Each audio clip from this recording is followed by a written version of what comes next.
नमस्कार, मैं हूं शुभम त्रिपाठी। 22 के महासमर में आपका स्वागत है और 22 के महासमर में आज हम सबसे पहले बात करेंगे सीएम योगी के उस बयान की जिसमें उन्होंने कहा कि पूरे देश का डीएनए एक है और साजिश के तहत आजादी के बाद यह इतिहास बदला गया है। क्या सीएम योगी ने इशारों में कांग्रेस को घेरने की कोशिश की है? नमस्कार, मैं हूं आशीष पांडे। महासमर के सफर में हम यह भी जानेंगे कि आखिर अखिलेश को चुनाव से पहले किस बात का डर सता रहा है। आखिर अखिलेश क्यों कह रहे हैं कि यूपी में चुनाव से पहले कोई खेल हो सकता है।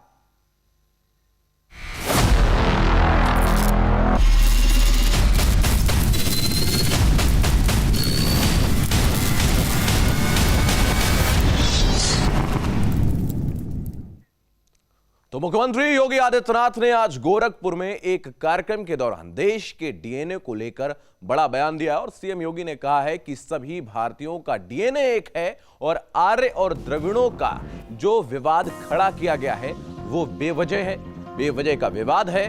और सीएम योगी ने कहा कि आजादी के बाद साजिश के तहत इस इतिहास को बदला गया है।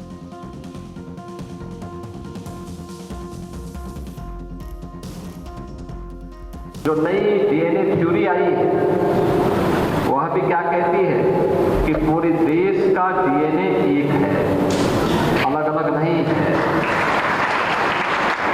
आर्य और द्रविड़ का जो विवाद खड़ा किया गया है ये झूठ है, यह असत्य पर आधारित है, इसमें कोई सच्चाई नहीं।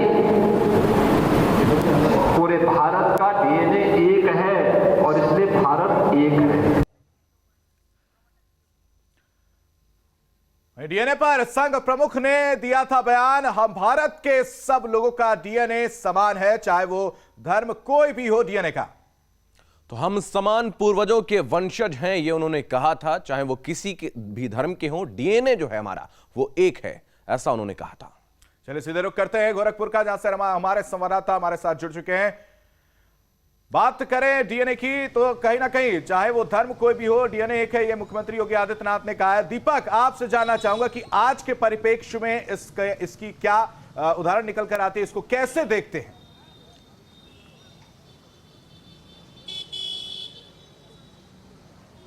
देखिए शुभम, अगर हम मुख्यमंत्री के आज के बयान की बात करें तो 22 के चुनाव है, इसलिए मुख्यमंत्री का हर बयान इस तरह का निश्चित रूप से विपक्ष के लिए भी और जो राजनीतिक रणनीतिकार हैं उनके लिए भी महत्वपूर्ण होता है। और खासतौर पे आज जब मुख्यमंत्री ने इस बात को कहा कि एक रिसर्च में सामने आया है कि पूरे देश का डीएनए एक है, निश्चित रूप से इस बयान के पीछे का जो मकसद है वो यही है। बीजेपी भी लगातार कहती रहती है कि जो भारत में मुस्लिम समुदाय खासतौर पर जिसको बीजेपी इसके पहले भी उन्होंने कई बयानों में कहा कि वो कन्वर्टेड है, मुगल जब आए तो उन्होंने हिंदुओं को कन्वर्ट किया मुस्लिम में। इस बयान के पीछे भी सियासी मायने यही बताए जा रहे हैं कि बयान से पहले मुख्यमंत्री ने एक बात और कही कि आर्य जो है वो भारत के थे, बिल्कुल, लेकिन इतिहास बदला गया और ये लिखा गया इतिहास में कि आर्य बाहर से आए थे और ये वामपंथी जो इतिहासकार थे और जो अंग्रेज थे उन्होंने इसको बदला। तो निश्चित रूप से एक मैसेज ये देने की कोशिश की गई कि जो ध्रुवीकरण की जाती है, जो बात की जाती है, मुस्लिम मतों पर जो सियासत विपक्ष करता है, वो उन सभी को योगी आदित्यनाथ ने हिंदू धर्म का ही बताया और कहा कि अगर वो कन्वर्ट हुए हैं तो वो पहले हिंदू थे, बाद में उनको मुगलों के द्वारा कन्वर्ट किया गया। एक मैसेज भी देने की कोशिश की गई कि एक भारत श्रेष्ठ भारत की जो परिकल्पना और सबका साथ सबका विश्वास लेकर के जो बीजेपी चलती है। योगी आदित्यनाथ ने यह भी कहा कि प्रधानमंत्री नरेंद्र मोदी जो सभी देश के लोगों को एक साथ जोड़ने की कोशिश कर रहे हैं, उसके पीछे का मकसद ये है कि पूरे देश को लोग एक हैं। उनको सियासत के वजह से अलग अलग चीज़ों में बांटा गया, अलग अलग कौमों में बांटा गया और ये इसके पीछे एक बड़ी साजिश है और इसी साजिश को खत्म करने के लिए बीजेपी लगातार काम कर रही है। तो एक बड़ा संदेश आज तो भारतीयों का जो राष्ट्रवाद एक है, ऐसा मुख्यमंत्री योगी आदित्यनाथ का कहना है दीपक। लेकिन सबसे बड़ा जवाब भी उन्होंने दे दिया है और उन्होंने जैसे ही कहा है कि सबका डीएनए, हर एक भारतवासी का जो डीएनए है वो एक है। इससे स्पष्ट रूप से उन लोगों को जवाब भी मिल गया है दीपक जो मुख्यमंत्री पर जातिवादी होने का भी आरोप लगाते हैं। तो कहीं ना कहीं यहां पर उन्होंने स्पष्ट कर दिया है कि सभी एक हैं, सबका डीएनए एक है।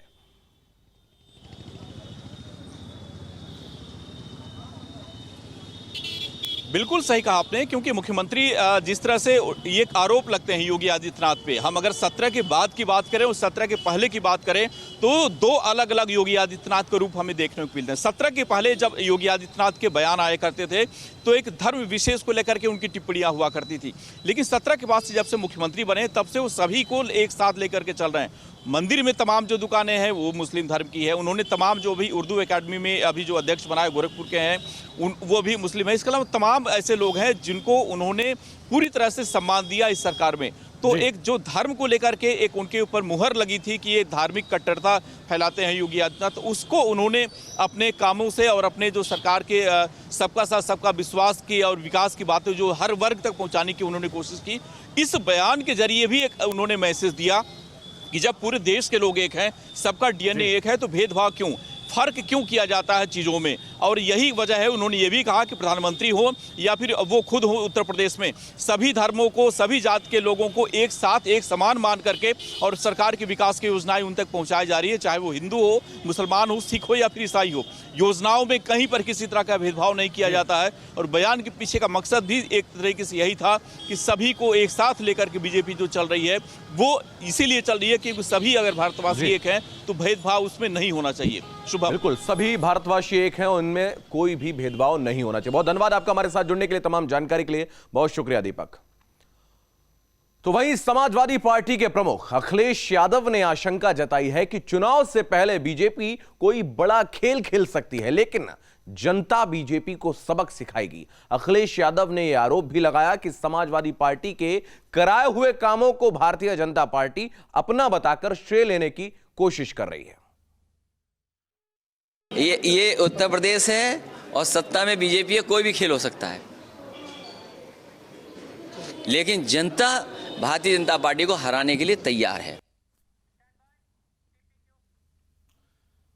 तो चलिए अब आपको सुनाते हैं कल अखिलेश यादव ने ईवीएम को लेकर क्या कुछ बयान दिया था।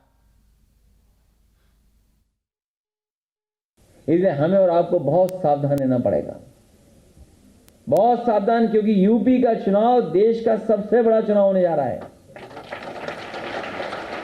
बिहार में देखा, बंगाल में चुनाव देखा, बिहार का चुनाव अलग था, और बिहार के चुनाव को बताओ बेईमानी हो गई कि नहीं हुई बेईमानी।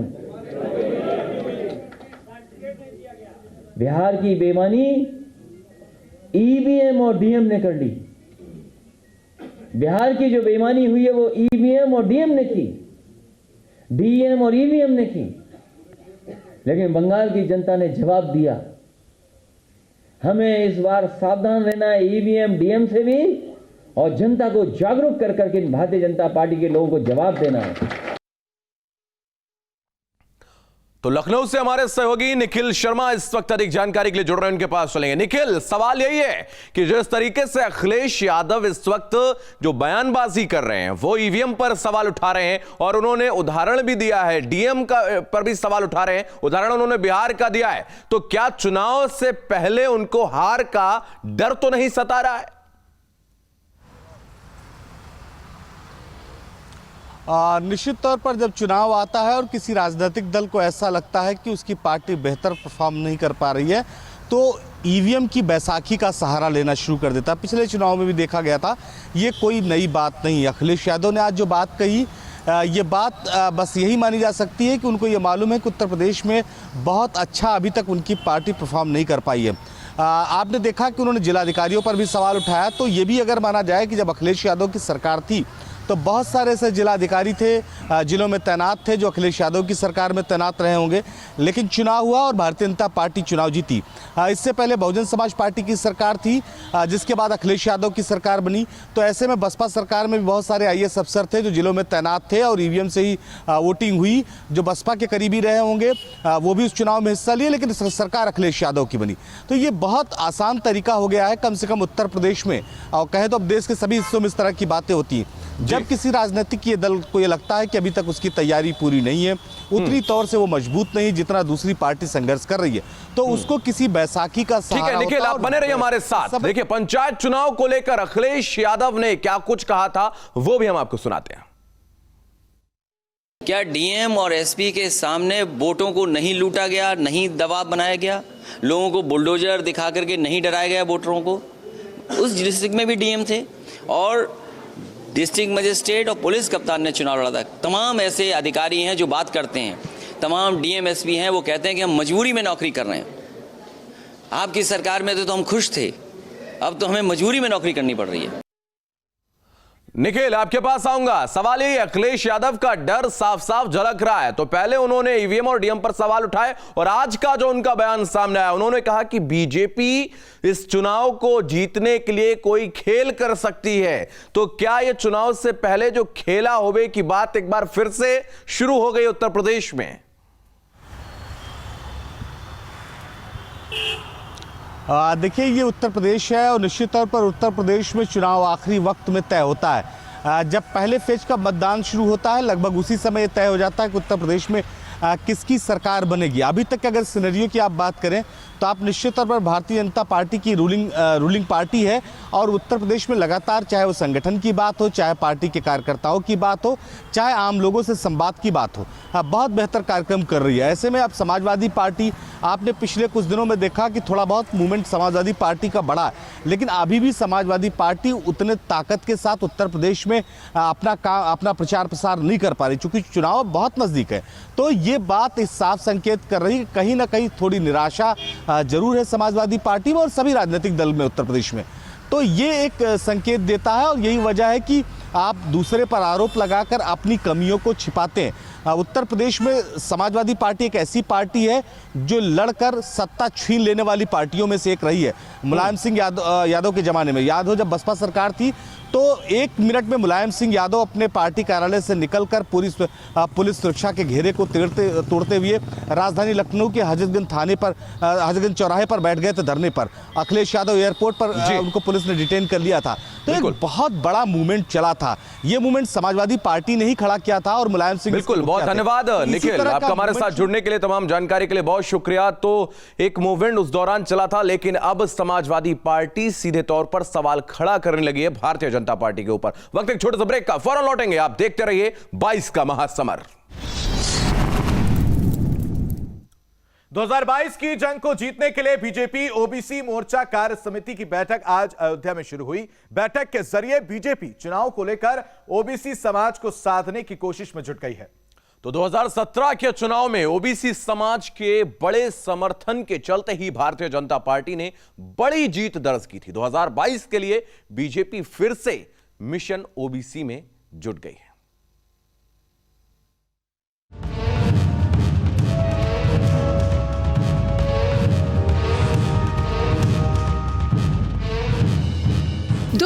के चुनावी रण को जीतने के लिए बीजेपी मिशन ओबीसी में जुट गई है। भगवान राम की नगरी अयोध्या में बीजेपी ओबीसी मोर्चा कार्य समिति की 2 दिवसीय बैठक की शुरुआत हो गई है। बैठक में 2022 को लेकर चुनावी रणनीति पर चर्चा हुई। बैठक के बाद पिछड़ा मोर्चा को चुनाव से संबंधित अहम जिम्मेदारी मिलना तय है। करीब 54.5% ओबीसी आबादी को साधने के लिए पार्टी चलाएगी विशेष अभियान। अयोध्या में ओबीसी मोर्चे की कार्य समिति की बैठक के जरिए पार्टी पिछड़े वर्ग में भी हिंदुत्व के मुद्दे को धार देने की कोशिश कर रही है।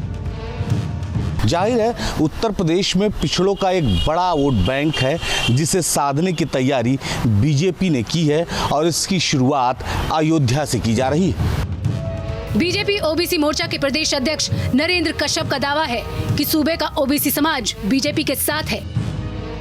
समाजवादी पार्टी की सरकार में तो सिर्फ एक जाति की ही बात होती थी। पिछड़े वर्गों ने यह महसूस कर लिया है कि बीजेपी के अलावा पिछड़ों का कोई भी हिमायती देश और प्रदेश में नहीं है। आप जानते हैं कि समाजवादी पार्टी की सरकार बनी, एक जात पर केंद्रित रही पूरी सरकार और सरकार के कार्य। तो बीजेपी का कहना है कि ओबीसी समाज के आशीर्वाद से 2022 में भी वो फिर से सरकार बनाने जा रही है। वहीं विपक्ष सत्ता परिवर्तन का दावा कर रहा है। हमारी जो भी योजनाएं आप देखेंगे, चाहे आयुष्मान योजना हो, चाहे उज्ज्वला योजना हो, चाहे शौचालय हमने गांव में बनाया, हम इज्जत घर बनाया, हमने कहीं अगड़ा पिछड़ा नहीं देखा। हम MY वाले नहीं हैं, हम तो A to Z हमारा है, हमें जान से प्यारा। अब चुनाव चूंकि करीब है, इसलिए पिछड़ों को लुभाने के लिए, अगड़ों को लुभाने के लिए अगर भारतीय जनता पार्टी कुछ करती है तो ये माना जाएगा सिर्फ और सिर्फ धोखा है। योगी सरकार में OBC समाज को पूरी भागीदारी मिली है। सरकार में OBC समाज के कुल 18 मंत्री हैं। 4 कुर्मी, 3 जाट, 2 लोधी, 2 मौर्य जाति के मंत्रियों को जगह मिली है। गुर्जर, गडरिया, कहार, निषाद, नौनिया चौहान, सैनी, यादव और राजभर समाज के एक मंत्री को सरकार में हिस्सेदारी मिली है। 2022 में भी बीजेपी OBC फॉर्मूले के सहारे ही जीत की रणनीति बनाने में जुट गई है। लखनऊ से निखिल शर्मा के साथ टीम न्यूज स्टेट। तो मिशन 2022 के लिए बीजेपी के OBC प्लान की बात करें तो यादव के बाद पटेल और कुर्मी वोट सबसे ज्यादा प्रभावी हैं। कुर्मी और मौर्य समाज का वोट 13% है, जबकि 16 जिलों में कुर्मी पटेल 6 से 12% है, वहीं मौर्य जाति 13 जिलों में 7 से 10% है। 2017 में OBC के समर्थन से बीजेपी की बड़ी जीत मानी गई है। शुभम, बिल्कुल। तो माफियाओं पर हो रही कार्रवाई को लेकर समाजवादी पार्टी एक बार फिर से सरकार पर हमलावर नजर आ रही है और इस बार अखिलेश का नहीं, नेता प्रतिपक्ष राम गोविंद चौधरी का बयान सामने आया। राम गोविंद चौधरी ने माफियाओं की पैरवी करते हुए मध्य वर्ग का सहारा लिया है। आखिर बुलडोजर से समाजवादी पार्टी को क्या समस्या है? अवैध निर्माण के ध्वस्त होने पर समाजवादी पार्टी के नेताओं की तिलमिलाहट क्यों झलक आती है?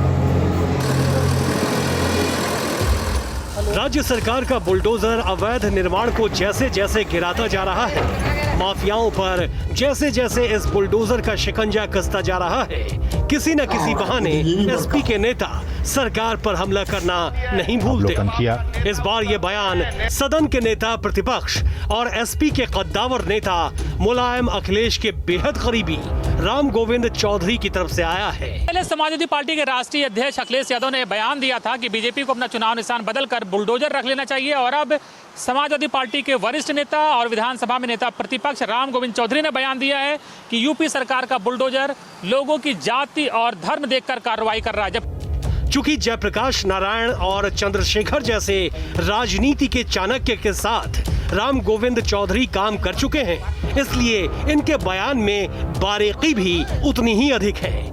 ध्यान से एक एक शब्द को सुनिए। आखिर राम गोविंद चौधरी ने मध्य वर्ग के बहाने माफियाओं की कैसे पैरवी कर डाली। और जितना गिरा गया है राजनीतिक दृश्य बस गिराया गया, और जितना गिरा गया है राजनीतिक दृश्य बस गिराया गया। आपको लगता है कि बुलडोजर का गलत इस्तेमाल किया? बहुत गलत, बहुत गलत।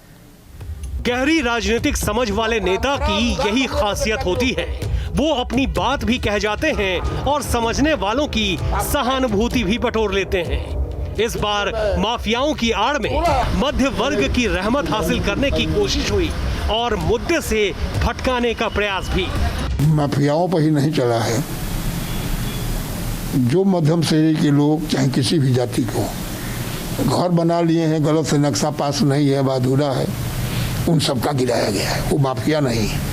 राम गोविंद चौधरी जी, ऐसी कौन सी पूर्ण बहुमत वाली सरकार होगी जो गरीबों और मध्य वर्ग का ख्याल किए बिना काम करेगी, और भला उनसे राज्य सरकार के बुलडोजर की क्या राजनीतिक दुश्मनी हो सकती है? आज उत्तर प्रदेश में योगी आदित्यनाथ जी की सरकार आने के बाद उन तमाम माफियाओं की जिनकी संपत्तियां अखिलेश सरकार के समय में बढ़ी थी, उनकी सरपरस्ती में बढ़ी थी, आज उनकी संपत्तियों पर बुलडोजर चलाने का काम हो रहा है। इसलिए अखिलेश जी को लगातार पीड़ा हो रही है। ये बुलडोजर चलाने का काम विधि की परिधि के दायरे में हो रहे हैं, कानूनी रूप से हो रहे हैं। इसलिए इस प्रकार के बेसलेस आरोप लगाने के बजाय बेहतर है कि इस तरह की कार्रवाइयों का समर्थन करें और उत्तर प्रदेश को आज जिस माफिया राज से मुक्ति मिली है इसकी प्रशंसा करें। आखिर ऐसी कौन सी मजबूरी है कि अखिलेश के बाद अब नेता प्रतिपक्ष राम गोविंद चौधरी भी मध्य वर्ग के बहाने ही सही माफिया के बचाव में सामने आ गए?